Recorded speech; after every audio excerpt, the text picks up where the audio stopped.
नमस्कार, स्वागत है आपका हिमाचल न्यूज़ एंड अपडेट्स में। चलिए शुरू करते हैं आज की कुछ बड़ी खबरें। पहली खबर है, मोदी रैली के साथ होगा विधानसभा चुनाव का शंखनाद। 27 दिसंबर को मंडी में आयोजित होने जा रही प्रधानमंत्री नरेंद्र मोदी की रैली से प्रदेश सरकार व भाजपा अगले विधानसभा चुनाव का शंखनाद भी करेगी। इसी रैली के माध्यम से प्रदेश सरकार के मिशन रिपीट का श्री गणेश भी होगा। 27 दिसंबर को प्रदेश सरकार 4 वर्ष के कार्यकाल का जश्न मनाने के साथ ही अगले विधानसभा चुनाव की तैयारी में उतर जाएगी। उपचुनाव में चारों सीटों पर भाजपा को मिली हार के बाद प्रदेश में सरकार का पहला बहुत बड़ा कार्यक्रम मंडी में होने जा रहा है। इस रैली में पूरे देश से भीड़ जुटाने के साथ ही भाजपा संगठन ने बूथ स्तर से लेकर प्रदेश स्तर के सभी पदाधिकारियों को मंडी रैली में बुलाया है। स्वयं मुख्यमंत्री हमीरपुर के साथ ही कांगड़ा संसदीय क्षेत्र में भी कार्यकर्ताओं को रैली में आने का निमंत्रण दे आए हैं। रैली की तैयारियों के लिए मुख्यमंत्री मंडी पहुंच चुके हैं। अगली खबर है, राजपथ पर इस साल भी नहीं दिखेगी हिमाचल की झांकी। हिमाचल प्रदेश के लोग लगातार दूसरे साल भी गणतंत्र दिवस पर 26 जनवरी 2022 को नई दिल्ली के राजपथ पर आयोजित होने वाली समारोह में देवभूमि की झलक नहीं देख पाएंगे। आज़ादी का महोत्सव विषय पर आधारित इस प्रस्ताव में स्वतंत्रता आंदोलन को लेकर धामी में हुए गोलीकांड की विस्तृत जानकारी दी गई थी। कई अन्य राज्यों की ओर से भी स्वतंत्रता सेनानियों से जुड़े प्रस्ताव भेजने पर हिमाचल का धामी गोलीकांड पहले ही चरण में बाहर हो गया। इसके बाद हिमाचल प्रदेश को विकासात्मक योजनाओं को लेकर प्रस्ताव तैयार करने को कहा गया था। लिहाजा बागवानी, पर्यटन, बिजली परियोजनाओं और धर्मशाला क्रिकेट स्टेडियम के विकास को दर्शाता प्रस्ताव भेजा गया था। दूसरे चरण में प्रदेश का यह प्रस्ताव पास हो गया, लेकिन अंतिम छंटनी में इसे भी खारिज कर दिया गया। सरकार को इसकी मौखिक सूचना मिल चुकी है। केंद्र सरकार ने 14 राज्यों के मॉडलों को चुना है। हिमाचल का मॉडल इनसे पिछड़ गया है। अभी तक 5 बार ही हिमाचल संस्कृति की झलक आज़ादी महोत्सव में देखने को मिली है। राजपथ पर 2007 में लाहौल स्पीति, 2012 में किन्नौर, 2017 में चंबा की संस्कृति की झलक देखने को मिली थी। 2018 में लाहौल स्पीति की कीह गोम्पा की झांकी भी दिखाई दी थी। वर्ष 2020 में कुल्लू दशहरा की झांकी को भी केंद्रीय रक्षा मंत्रालय ने शामिल किया था। इसके अलावा महात्मा गांधी की हिमाचल यात्रा और अटल टनल का प्रस्ताव भी खारिज हो चुका है। अगली खबरें, निजी बस ऑपरेटरों का फैसला। पीएम की रैली के दिन करेंगे हड़ताल।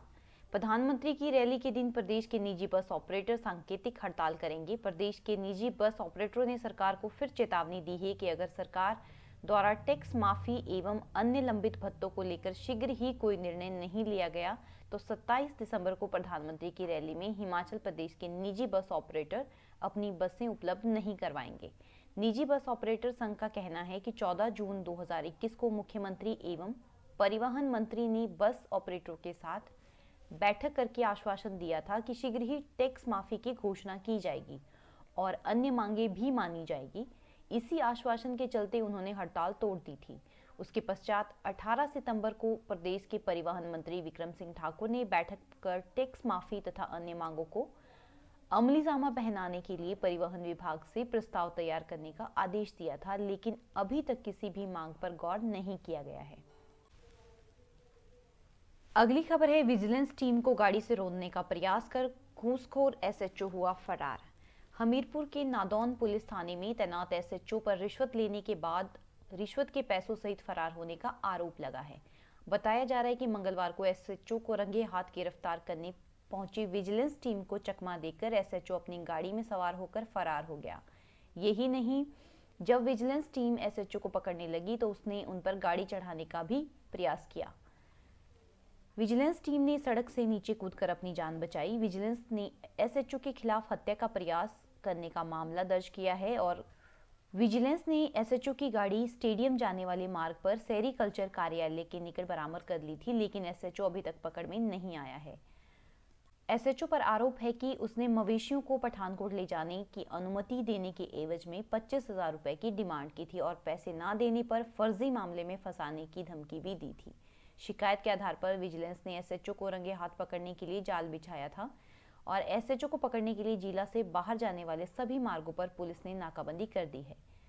लिहाजा 24 घंटे बाद भी उसका सुराग नहीं लग पाया है। विजिलेंस और पुलिस की टीमें एसएचओ की तलाश में जुटी हुई है।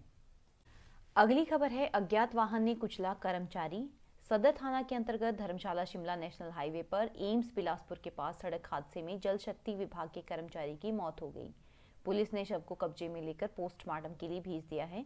वहीं पुलिस ने मामले की जांच शुरू की है। पुलिस से प्राप्त जानकारी के अनुसार जल शक्ति विभाग में तैनात धर्मपाल, जिनकी आयु 39 वर्ष थी, निवासी कोठीपुरा, हर रोज की तरह अपनी ड्यूटी पर जा रहा था। इस दौरान जब वह एम्स बिलासपुर कोठीपुरा के पास पहुंचा तो शिमला की ओर से आ रहे वाहन ने टक्कर मार दी। वहीं वाहन चालक मौके से फरार हो गया। एम्स में प्राथमिक उपचार के बाद घायल को बिलासपुर अस्पताल रेफर कर दिया गया, लेकिन डॉक्टरों ने इसकी गंभीर स्थिति को देखते हुए आईजीएमसी के लिए रेफर किया, लेकिन शिमला ले जाते समय बीच रास्ते में ही उसने दम तोड़ दिया।